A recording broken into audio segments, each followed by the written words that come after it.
Stunt Runner!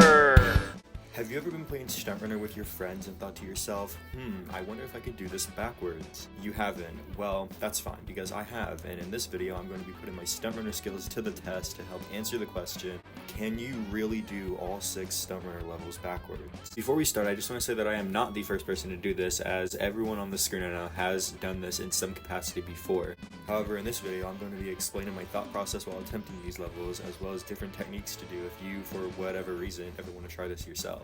This is the first time I'm doing a video like this, so if you enjoy at any point, make sure to like and subscribe and comment what I should do next. With that being said, let's get right into the video, starting with... Now, before we get fully into the video, we need to understand what wall hopping is. At least that's what I call it. Wall hopping is when you jump as soon as you start wall running to give yourself a little boost to get to places easier. This will play a big role in determining whether or not these levels are actually doable backwards. But with that being said, let's get right into the levels with level 1. So starting off with course 1, the problem starts at the very beginning, which I guess in this case would be the end. At first this jump looks impossible, but if you wall hop on this wall, you can easily make it to the other side.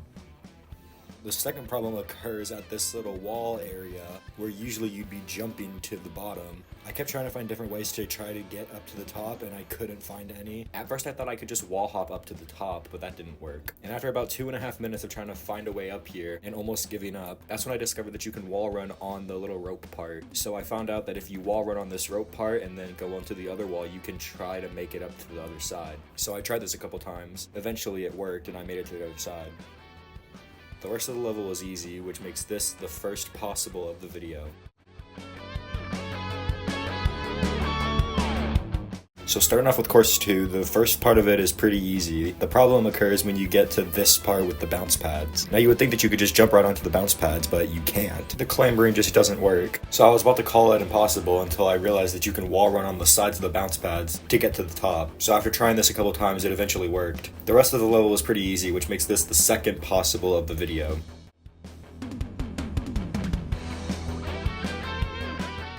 The start of course 3 is pretty easy. The problem occurs when you get to this part with the 2 walls. Now this may seem difficult until you realize you can just jump around both of them. But then the real problem occurs with this big wall that you obviously can't jump above or around it, which I tried to do. I kept trying to find ways to get up to that wall, but I couldn't find any. Until eventually I realized that if you go on top of this wall here, you can jump onto the moving platforms if you time it perfectly. So after a couple tries it worked and I was able to get to the top of the wall easily. The rest of this course is really easy, so add another checkmark to the list.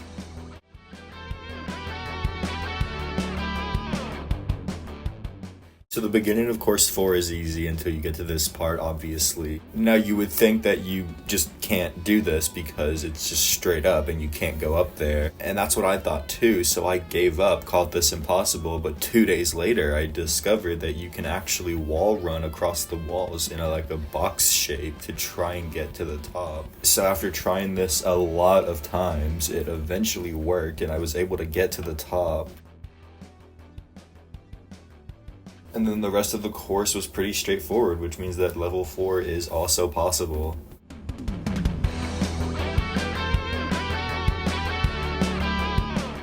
So the problem with level 5 is at the very beginning. Now you'd think that the bounce pads could bounce you high enough to make it to the platform, but that's actually not true. If there is any other way to get up here, let me know, but as of right now, this is impossible. However, I wasn't ready to give up on level 5 just yet, so I wanted to see if the rest of the level was possible backwards.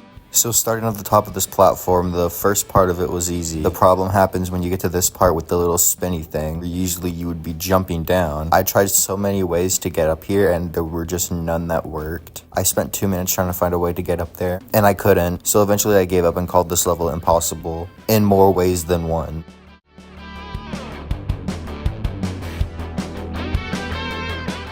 Alright, so the final level. So obviously at first glance this looks impossible as there's no way to jump up to the slide. And while it's true that you can't jump up to the slide, you can in fact wall hop. So I was about to give up immediately and call this impossible. But after fadoodling around, I realized that you can wall hop off of one of these 2 pillars to get to the slide, which really shocked me.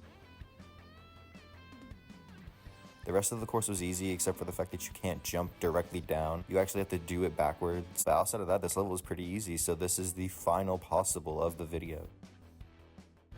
So there you go. Out of the 6 Stunt Runner levels, 5 of them are possible backwards, level 5 being the only one that is impossible. But anyways, that is the end of this video. If you enjoyed at any point, make sure to like and subscribe, and like I said at the beginning of the video, comment what video I should do next. But anyways, bye. And one more thing, I started this video in November. Just know that.